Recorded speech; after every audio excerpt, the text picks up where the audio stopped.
Welcome to All Things Health and Abundance podcast. This is a podcast where we discuss different health and abundance related issues and come with real tips and advice. Today we're going to talk about healthy habits. What are healthy habits? Why are they sometimes difficult to implement? What are the main principles of healthy habits and how can we go around implementing them in our everyday life? This and much more is what we'll be discussing today. And today with me is Heather Beebe. Heather is a certified holistic health coach who specializes in mindset shifts that lead to lasting change. She helps individuals create personalized health plans that integrate nutrition, lifestyle changes, stress management, and mindfulness practices. Her goal is to empower her clients to take control of their health and find balance in their lives. I'm really happy to have you here with us today, also because I myself have noticed that even though I feel so good when I'm implementing healthy habits in my life, I still slip up and make unhealthy choices from time to time. So can you maybe start by telling us a bit about what you work with? And my business is Rebelistic Wellness. It's the words rebel and holistic together because I believe that when we choose to take a holistic approach to our health and wellness, requires a certain amount of courage. We're a lot of times go against what we're taught from childhood on up. We're going against what society, the majority of society is doing. We're not, taking a pill for everything. We're choosing to get to the root of the issue. And essentially that leads us to living a much healthier, happier, more balanced life. We're actually taking care of the root problem, right? Instead of just putting a band-aid on it. And when we choose to live that way, and I'm talking physically, I'm talking mentally, emotionally, spiritually, all of the aspects of our lives come together in a really beautiful way. But you do have to, you set yourself up, possibly come up against some rejection or some judgment because not everybody understands. A lot of people aren't making those same holistic choices. And so that's where the rebel part comes in, right? You're channeling your inner rebel and you're choosing to do what you know is best for you, regardless. That's so powerful. Thank you. Yeah. I believe so strongly in living according to our values, living according to what lights us up. Like we're given this life to shine and do big things. And how can we do big things if we're not even caring for our body and our soul and our spirit? And then It that's what starts with us, it does. with taking care of ourselves. Yeah, yeah. Amazing. And we show up better for everybody else when we are taking care of ourselves. And that's a mindset shift too, because especially as women, it's ingrained in us to care for everyone else. We take care of our kids, we take care of our families, we work, we do all these things, and we make sure everyone and everything else is taken care of a lot of times before we're really making sure that we're taken care of. And I love to work with women around this because seeing self care and self love as a priority and as a requirement can make that mindset shift. We end up showing up better for ourselves first, and therefore we're going to show up better and stronger for our families, for our work, for the people that we are, so love so much. Just kind of sharing that message is what I am really, really passionate about doing. What would you say to someone, to a mom, for example, who says, "Oh, yeah, I hear you, but I don't have time for that"? Because who will do everything else? Who will do all the chores, taking care of the kids, and everything that has to be done? At the end of the day, I don't have time to care for myself. Yeah, What did you tell them? that's an excellent question. I'm glad you asked that because I get asked that a lot by the clients and the people that I work with. So what I do is we take a deep look at their life. What's going on in your life? what do you do as a parent? What do you do for work? Are you a working parent that works outside the home? Are you solely in the home, which is a job in itself? We all know that. And it's really a matter of priorities. But sometimes when we're in the moment and we are living that life of being that parent or being that housewife or being whatever our roles are, we it's hard to see when you're on the inside living it. It's easier to have somebody come from an outside perspective, give you some different perspectives that you might not see, some ways that you can shift and Mm-hmm. space and shift some priorities around. So it's not saying your family is no longer your priority, your work is no longer your priority, but how can I shift some things and make some space? It's like when you're filling a jar with, let's just say, rocks. Okay, you're putting some rocks in a jar and you put some in and you think you filled it up and you don't think you have space for any more. You shake it a little, they rearrange, they adjust, and it's like, oh, I have some more space. That's not the best Mm-hmm. analogy, but that's kind of the idea. It's like, okay, I don't have any more hours in the day, but how can I shift and rearrange? And sometimes when we start to look at it that way, we see things that are taking up time, taking up energy in our lives that actually don't mean that much to us. And it's not our family and it's not, the things that are nearest and dearest to our hearts, but sometimes there are things, little things that are taking up space and we realize, okay, so if I'm going to eliminate something from my life, if I really care about living a life that allows me time and space for me and for things that I'm passionate about, sometimes we have to let some things go. And Mm-hmm. when we look on the surface, we don't always see where that is. We think, well, there's nothing I can let go. But when we start digging in, we realize, oh man, I spend a lot of time doing this, or I spend a lot of time, I can shift my day, I can shift my energy in this way to create 15 minutes here, 20 minutes there, an hour there. And it does start to come together. Does that make sense? Yeah, it makes very much sense. Yeah. So it's about awareness, actually. Hmm. Yeah, very much about awareness and self worth, valuing Mm-hmm. yourself, valuing who you are. And speaking to moms especially, it can be really easy when we have our children to almost let a part of ourselves go, like almost lose our identity in a way, and identity can quickly shift to, well, I'm a mom, that's who I am. When in fact, that is a part of who we are. Yes, it's a very big part, but we are still there's so many other parts.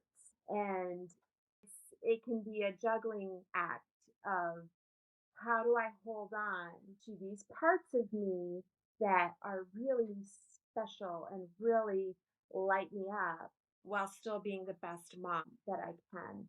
And that's why I am passionate working with women specifically, because I want to help women hold on to that. I want to help women prioritize their health and wellness and show them that it's possible to do that without letting go of their children, without being less of a mom. It's still possible to do that. That's so nice to hear this. I remember when I became a mom, Hmm. I remember actually thinking and sometimes even saying out loud that I had lost myself. Yeah. It took a while to find again myself, if I can explain it like that. It took a while, like starting slowly implementing different things that I used to do before I became a mom, different practices, but it wasn't an easy job. No, no. And it sounds like that was something that you had to consciously make a decision to do, right? Oh, it wouldn't have been done otherwise. It is just easier to forget yourself and just do everything else what is needed to be done. Yeah. So what I'm curious, How did you do that for yourself? Like, what were some things that you did to kind of bring yourself back to you? It was about making a conscious choice even when I didn't want to do that. Mhm. For example, I let go of my yoga practice when my son was just born because I just didn't have the time for that, I thought, or the energy because I didn't care about what I was eating. I would eat easiest things, which are not the healthiest. And then I started becoming aware of that, becoming aware of actually not buying certain things at all in order to remove that temptation. Mhm. And then I just started practicing 10 minutes of yoga, just 10 minutes here and there, and sometimes even in front of my son. And it's funny because now he practices too. I love Like I see him doing downward dog and other yoga postures. It's a lot of fun, and I assume it's because he has seen me once in a while doing these things. And then I started thinking, okay, what if I make this into fun? Because I realized that I was so stressed Yeah. about having to manage everything. And that was so unhealthy for me and for him, actually. But it took a while. I It love took a while, I have to say. it does. I love that we're talking about habits and you're sharing this story because that's exactly your perfect example of someone building healthy habits. It starts with that consciousness and that awareness. And if you don't have the awareness that something needs to change or something can change, that there's the possibility of change, then you won't take the steps to make it. So you wanted to get back to your yoga practice. You wanted to bring back in these elements that make add so much to your life, and that's where it starts. That's where anything starts. And you talked about, your food choices and, Mhm. choosing to eliminate the foods that you didn't want in your life anymore. Like, it all starts with those little choices, and then it can, if we can make that shift from this is something that I have to do to this is something that can be fun, and how can I include my son in this, and how can I, bring this into my life in a fun way. It doesn't have to be a drudgery. And I think that's sometimes where we go wrong too. But it's okay to take, and this is something I encourage, it's okay to make those really small changes. We can go wrong really early on when we are creating new healthy habits because we take on too much too soon. So we are very eager and we want to do everything. And then what happens then? We will likely end up failing. That might last for a short period of time, but it's not sustainable. If somebody wants to become a runner, okay, I'll just use that as an example. If somebody wants to become a runner and maybe their ultimate goal is to run a 5K, it's like, I've never run a 5K. I want to, be able to run the whole thing and not have to walk any part of it. You don't just go out tomorrow and run that 5K. You have to take steps to build up your Yeah. strength if you've never been a runner. Maybe your first step is literally buying the right shoes. Yeah. Sometimes it's making sure that you're setting yourself up for success. Do you have the proper tools and equipment? And it doesn't have to cost a lot of money. That can be another hang up too, is, well, I can't do it until I have this and this and this and this. No, it's like, have the basics, have what you need to get started right now, and then the rest will come with time. But sure you have the basics, what you need right now. Make sure your environment conducive to this new healthy habit that you're wanting. So, back to your story, you wanted to change the way you ate. So, you started by getting rid of the foods that no longer served you. Mhm. That's preparing your environment, right? So, Oh, yeah. yep, I hadn't thought about it in these terms. I just knew I didn't want sugar. yep, So I made it difficult for myself to find sugar yes. around the house. And that's one of the most important steps is removing the things that are going to be your biggest temptation or the biggest Mhm. obstacle, and not thinking of it because they are bad necessarily, but rather that they don't serve your highest purpose. They don't serve your end goal. and make it harder, more difficult for them to find their way to you. And this is not something that I tell my coaching clients all the time is you have to make it difficult to obtain that thing. And you have to make it somewhat inconvenient. If you make the things you want to let go of, if you make them inconvenient, and the things you want more of, you make them more attractive, Mm. then it's going to draw you in that direction of that better thing. So it's a lot of mindset games, if you will, but I tend to think of habits as something we have to do. And actually, it's something we become. It's taking on an identity. We are changing identity, and we have the power to do that. And that back to what you said earlier when you said it's about awareness, 100% right. It's about awareness because it is I am aware that I am this right now. I have been this person that maybe eating more sugar than I want, or I am this person who is Mhm. not as active as I want to be, or whatever it is. And I am going to become the person who eats like this. And so you have to think about okay, if I want to eat better and I want to be active and I want to have a mindfulness practice or whatever it is you want to do, really have to start thinking like that person. And so for a bit, you might feel like you're pretending. You won't feel like you are that person yet, but Mhm. you have to go through that process of taking on that identity. So back to the person that wants to become a runner, they have to start thinking like a runner. Well, what would a runner do? Well, they would probably run every day. And Yeah. so, where can you start? Get the equipment and run, even if it's half a mile, even if wherever you have to start, that is where you start. But you don't become the best by not starting at all. Yeah.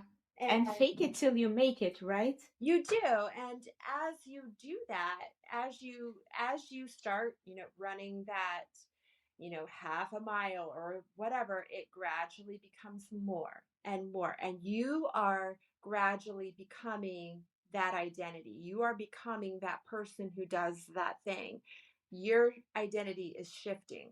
So I like to use the example of a smoker who wants to smoke, that because Mm. that's a very distinct example. So if you want to quit smoking, you have to think, well, what are those times that I crave that cigarette? What are those times that I really want that thing?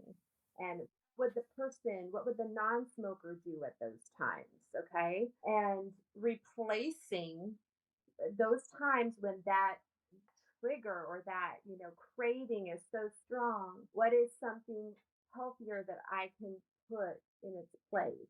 So it's like with a child, if a child is playing with something that they shouldn't play with, that's dangerous for them, we don't just rip it out of their hands and say that's bad for you, you can't have it. We're Mhm. going to gently take it and we're going to replace it with something that's safe for them. So Yeah. So habits. it's about removing the triggers, or actually, it's changing the triggers. Yes, yes. Instead of just ripping something away from yourself, like, okay, I can no longer have this. What can I have instead? And someone, again, who is trying to give up smoking, and maybe I really look forward to that early morning smoke. What is something I can do in that place that can help me, have something, a better activity in that time to replace what I'm trying to get rid of. Hmm. So yeah, instead of it's just some shifts in perspective, some shifts in mindset that can help us make those initial steps. And again, keeping them small. We start with one. So I always recommend having three goals. And I recommend having a goal around nutrition, a goal around movement, and a goal around mindfulness. And what is your end goal that you want to achieve? And that can be something like, well, I want to cooking more at home, or I want to tone up my body. I want to build more muscle, or I want to have a mindfulness practice every day. So those might be your end goal, but you're not going to get up tomorrow and start implementing those every day and be successful, right? So Mm-hmm. it's like, how do we take that end goal and break it down into baby steps? And this is something that I help people do because ultimately we don't want to just create habits that happens once in a while. We want to create a lifestyle, right? So Yeah. it is setting those end goals and then breaking them down into, like I said, baby steps and thinking about it in what's one thing I can do today to start reaching that end goal. And again, nothing is too small. Okay. Any change we make towards that end goal is the right move. It is the right change. And if we look at it big picture, we're going to stop. We're going to get discouraged. We're going to, oh my gosh, but I want to be here and I'm only right here. That's okay. It's one step closer than you were yesterday. So if your end goal in nutrition is to cook more healthy meals at home instead of eating out as much, then it might be, well, this week I'm just going to buy more fresh fruits and veggies and cut them up and have them ready. That might be the Mm-hmm. step that I take this week. That might be the step that I need to take for the next 3 weeks because maybe that's all I can take on right now. And then pretty soon that one step is going to become a habit in itself. So now I am someone who buys my fruits and veggies and I cut them up each week. Okay. So then, okay, what's something I can add on to that? And okay, so maybe this week I'm going to start now making my dinner 3 nights, and Yeah. so you start there, and then pretty soon that becomes a habit. Okay, I am now somebody who cooks dinner 3 nights a week when before I didn't cook at all. So you slowly start becoming this person who does these things, and you don't do it overnight, but it happens in baby steps. And start that small. Before you know it, you have transformed who you are. And we can do that in any area of our life that we choose to. So starting small, is there anything else we can do to avoid fallbacks? Because that's, I think, the main issue. I was listening to this video from Joe Dispenza saying that after the age of 35, your ways are pretty much set. Mm-hmm. It becomes more difficult. Yeah. It becomes more difficult to change any type of habit. So is there something we can do to avoid fallbacks? First of all, it's important when we're going into any kind of habit forming to give ourselves some grace and some space Mm. for some slip ups.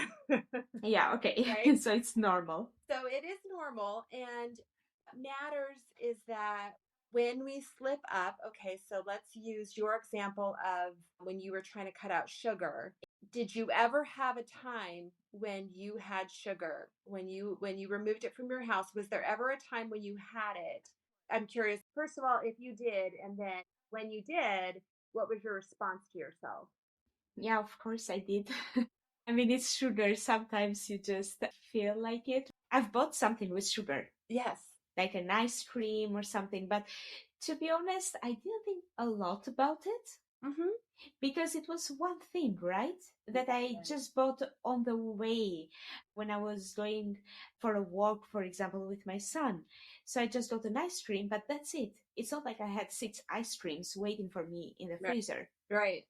Yeah, so that's a good example, and I love the way you did respond. I was curious because some people, it can be common to kind of beat ourselves up or, be like, "Oh my gosh, why did I do that?" I feel so Hmm. good. So I love that you didn't go that way. I love that it's like, no, I made a conscious choice to have this treat and enjoy it. Like enjoy it. It's a treat. It's not something that I have all the time now, right? And Hmm. that's okay. That's actually a really healthy way. So when you look at slip ups, you look at them as, well, okay, well, now I slipped up and I had this thing or I did this thing. And so screw it. I might as well just not, I'm just going to stop because I've already failed. If we look at it as a failure, then we're probably not going to get back on track. So we have to look at it as, okay, I did this thing, I made this choice, and now I'm going to get back on track. So we have to just remind ourselves that we can get back on, and that it's also okay to sometimes not. Yeah. So just be kind to ourselves. We forget that we are kind to everyone else, Yeah. but we forget to be kind to ourselves. Yes. It's like if a kid is learning to ride a bike and they are falling off over and over and over and over again, we don't tell them, you stupid idiot, what are you doing? You're never going to learn to ride this bike. We don't talk like that to a child that's learning and they're Yeah. falling and they're falling and they're falling. We tell them it's okay, get back up, try again. It's okay, you've got this. And then guess what? One day they do. And one day they do Hmm. got it. And it becomes such a part of them that they never forget how to do it again. Same thing with habits, we are going to fall off. We are going to. And if we go into it knowing that, not using that as an excuse, but understanding that falling off is a part of building that habit, then we are going to be more likely to get back on track. And eventually, falling off becomes less and less. And we conscious about how and when we fall off. So, I'll use the example of going to the gym. The gym is something that lights me up. It gives me so much joy. Something I do early in the morning. I love it. I love it. I love it. I wasn't always that way. There was a time when to talk myself out of going. It was really easy to be like, I don't want to go today, and I'll go tomorrow, or I'll pick it up next week. There's a time where you have to be really consistent, Hmm. and the more consistent you are, you get to a point where that just becomes so much who you are that you then can miss a day and it's not changing your commitment to it, if that makes sense. You're able to go on vacation and have those treats. You're able to go to an event and, you know, have these things, do these things that aren't normally right in line with that habit, but it doesn't throw you off for good. And Yeah. yeah, so it's all about grace and space to ebb and flow with life as it happens, and allowing that, and consciously choosing how those things fit in, consciously choosing when you deviate, if you will. Hmm. I understand because after all, a habit is something we have done so many times Hmm. that we have gotten used to that it becomes natural to us. So basically, if we do something, a good habit, many times, it will become natural, like your gym example. Yeah, it will. Okay. What are some healthy habits to implement and how can they affect our lives?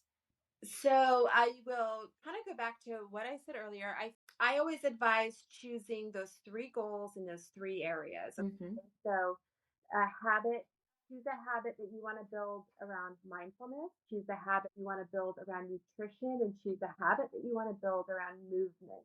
And you if you start with those three areas, you're touching on, there's a lot included in that, right? So, and then when we are breaking those down into those smaller steps, you might literally be doing something like drinking more water every day. You might be doing something where you get up in the morning and instead of scrolling on social media or scrolling on your phone, you're spending the first 15 minutes of your day reading or in meditation or writing in a gratitude journal.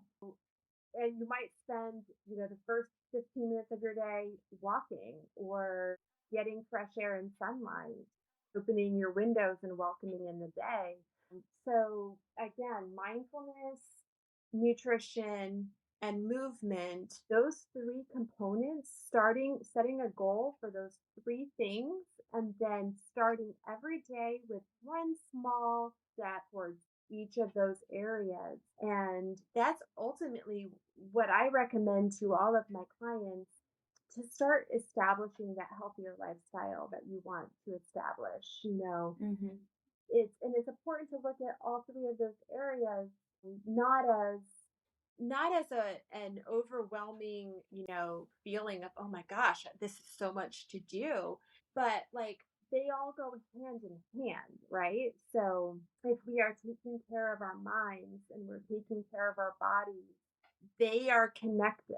And to feel to really improve our health and our well-being through healthy habits, it's important to look at all of the different components and be building them simultaneously. And it doesn't have to be a lot of work. It can be really easy steps like I've already laid out, but just those conscious choices is what it comes down to. Does that answer your question? Yeah, like when someone has started on that road of implementing Yeah. healthy habits on the level of the mind, body, soul, how does it heal their life and heal their body? Have you seen any kind of transformation? Yes. I would say the biggest transformation that somebody comes away with as they implement these things, they gain a sense of empowerment. So we Hmm. tend to play victim, not on purpose. We don't wake up and go, I'm going to be a victim to life today, but it happens. We like to blame life. We like to blame other people. We like to blame our circumstances for why we are the way we are. When in fact, we hold all of the power. We Hmm. hold all of the power. We do not have to remain in any state that we are in. So if we are someone too much sugar, that's our choice. If we are someone who doesn't move our body and we stay on the couch and we don't do a whole lot, that's our choice. Everything is our choice. And yes, there are circumstances that are we have no control of. There are things that people do to us or say to us that we have no control of. But we do have control of how we show up and how we perform. So when somebody makes a choice to implement healthy habits and they go through the steps of creating those habits, becoming the person that is that thing, that does that thing, when they change their identity and they become that thing, that healthier being, they are taking their power back. They are saying, care that I once was. I once was somebody who ate too much sugar. I no longer am. I am making a different choice. I don't care that I once was, or that this person, that my mom fed me fast food my whole life. I don't have to be that anymore. I don't get to make a choice, letting go of something and taking on something else. And as you take your power back, in the way you live your life, in the habits that you choose, you will heal. Your body will heal, your mind will heal, and it's a ripple effect. As we, so let's say somebody starts implementing a mindfulness practice. Let's say somebody starts with 15 minutes of meditation a day, okay? And they start to see the effects of that in their life. They start to feel calmer. They start to feel more centered. They start to respond differently to stressful situations. They start to think differently about themselves. It just happens. You start to think differently about yourself. This is where it makes that shift into self care. Then it becomes okay, I feel better. I'm thinking better. I'm thinking clearer. I'm feeling, you know, more alive. I think I'm going to change up the way I eat. I think I'm gonna start eating more fresh fruits and veggies. I think I'm gonna start going to the farmer's market and start makes that connection into your nutrition and your diet starts to change. And then it's like, Mhm. now I'm feeling good in my gut. My gut is feeling healthier. I'm feeling better. I think I'm going to start walking every day. I think I'm going to start stretching. I think I'm going to start a yoga practice. And then you carry it into movement. So you don't have to start with, it doesn't matter which one you start with, but it is all connected. It doesn't matter where you start. If you start healing and improving one part of your body, the benefits will have a ripple effect in every area of your life, and your mind will heal, and your body will heal, and your soul and your spirit will heal. And you start to get a heightened sense self-worth and deserving.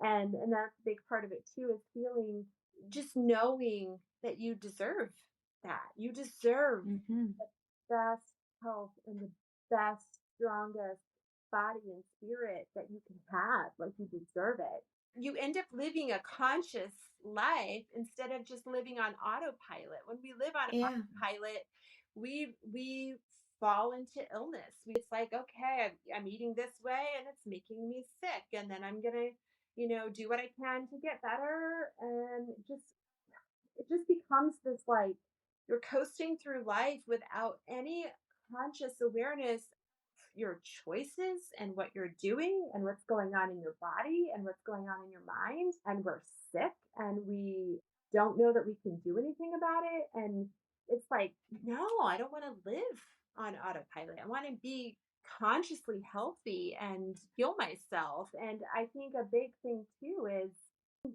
back to that power thing, you have more power than you realize.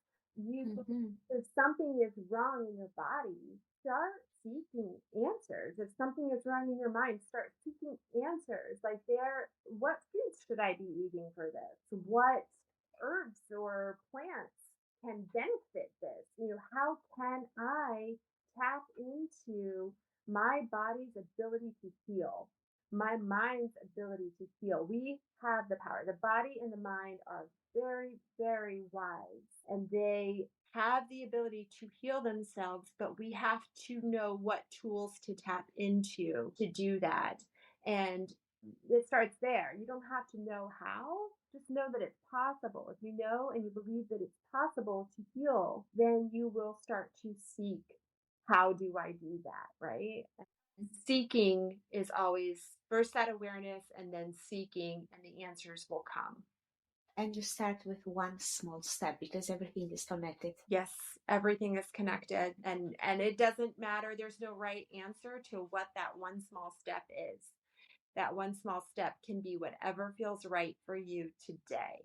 So that one small step literally can be drinking more water, getting up earlier and giving yourself 15 minutes for reading.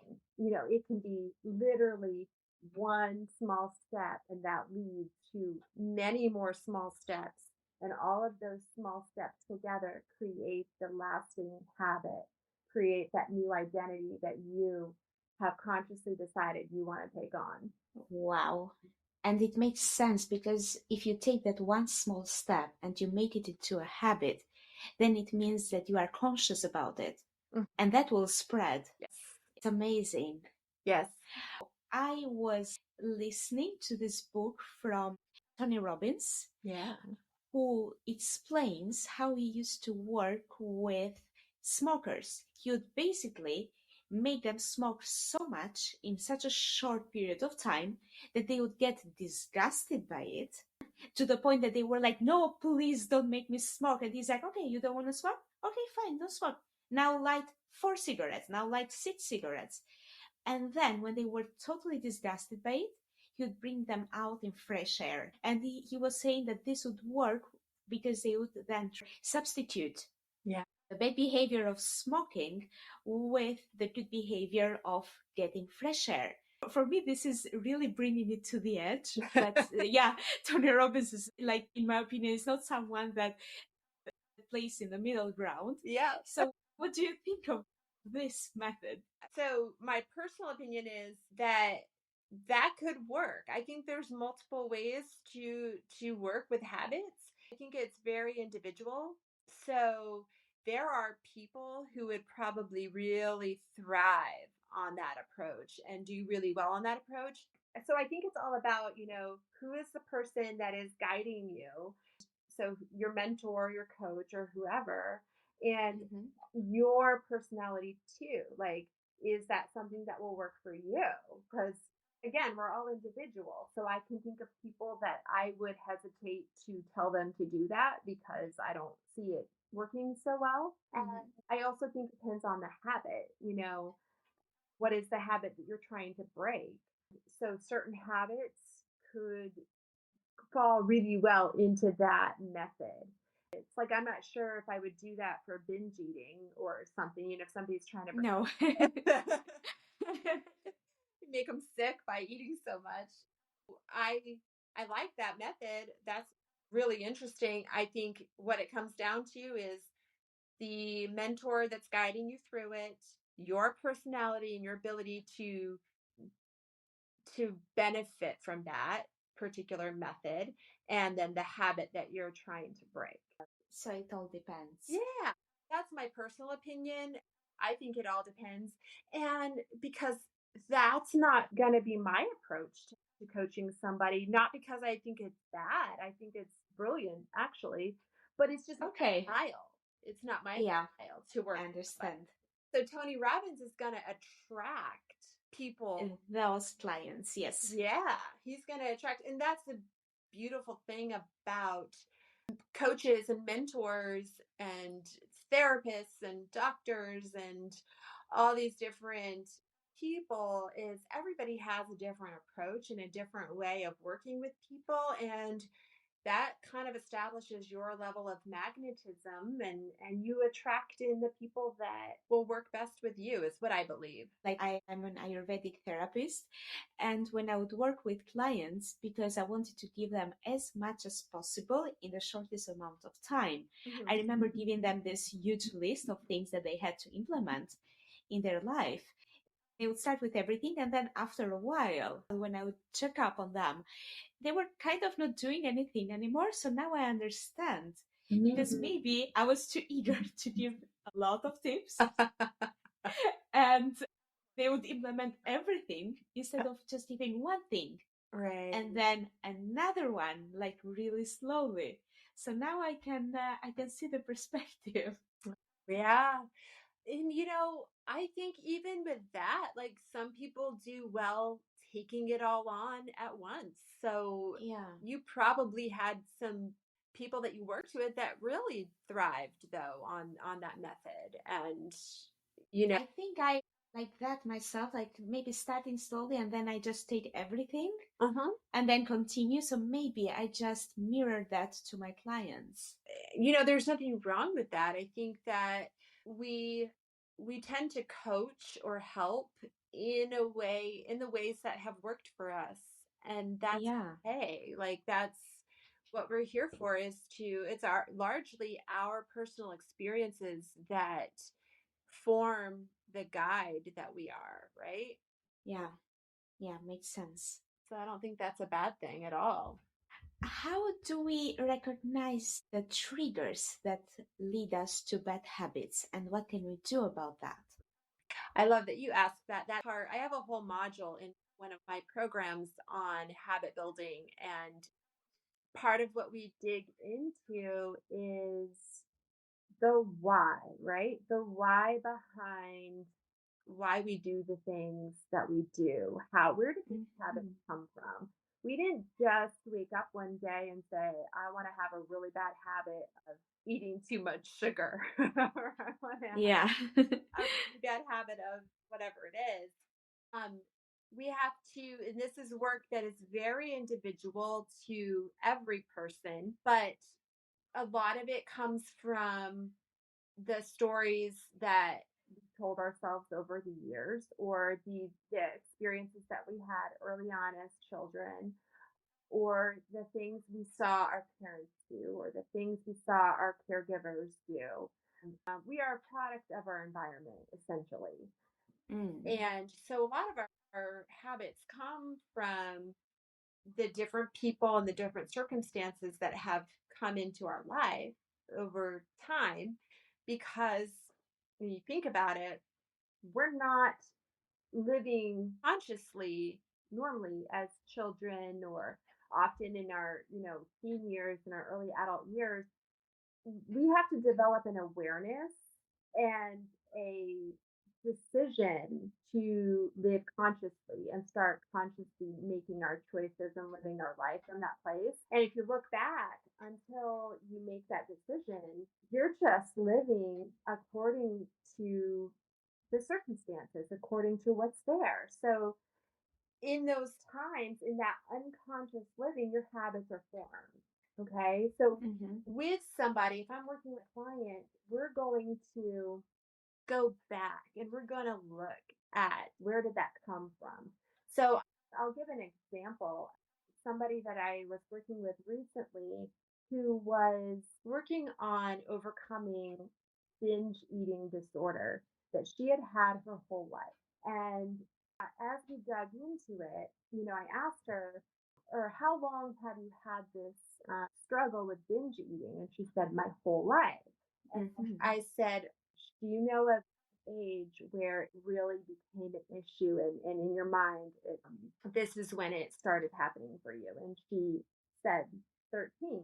My Mm-hmm. grandmother and my aunt died in a car accident, and my mom was no longer there for me emotionally. She was so emotionally distraught that she I was basically an abandoned teen. And so at the age of 13, she started turning to food for comfort and emotional healing and, stability, because she didn't have that from her mom anymore. And Yeah.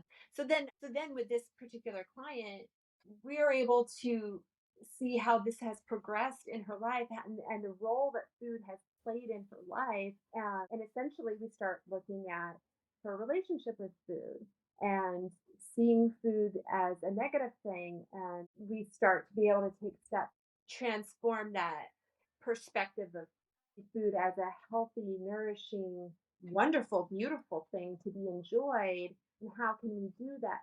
So it's all connected, but we have to really get to the root of our habits. We have to go back and connect the dots. And that's where the mental, emotional, physical, spiritual all comes together.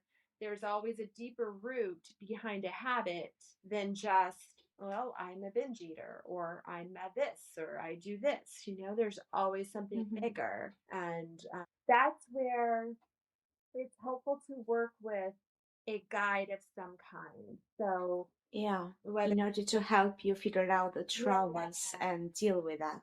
and then the bigger the trauma, bigger the help that you need. So I'll just be clear, I am not a therapist. So this client that I'm using as the example with the binge eating, I'm helping her to an extent that I am certified and qualified to do, but she's also working with a therapist, right, who's Okay. helping her as well. So I just want to make that clarification too. Like, make sure that you're getting the help that you need for the level of trauma that you have.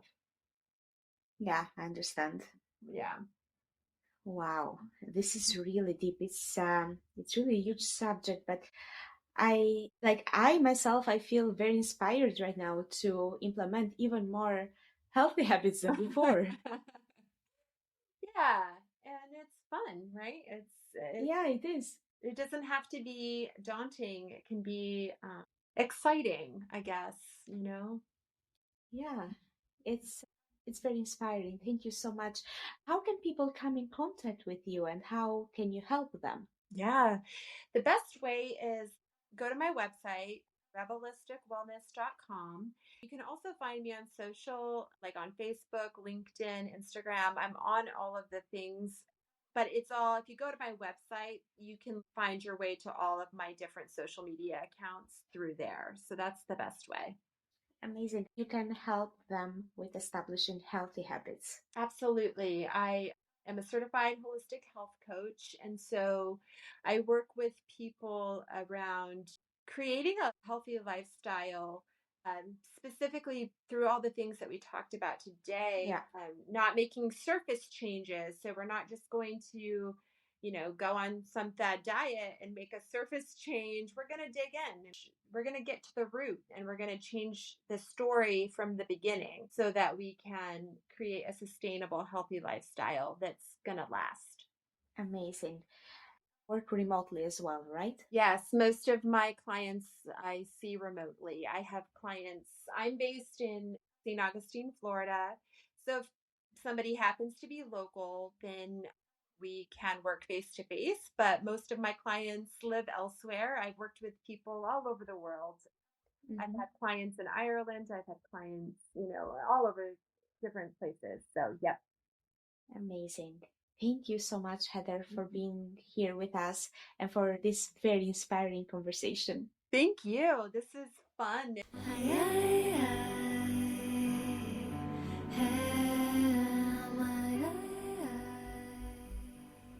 Now it's your turn. Let me know what health and abundance subjects you want me to cover in the future. Do that by commenting on the post on Instagram. If you want to book a free consultation with me, or if you want to be a guest on my podcast, feel free to contact me. You can find my contact information on my website, adakomani.no. Thank you for listening, and thank you so much to Heather for being here with us today. If you liked it, please leave a review at podchaser.com. Just search for the podcast and write a good review. If you have questions, please do let me know on Instagram. In the next episode, we'll be talking about womb healing. And remember, you are always creating your health and abundance. What do you choose to create today?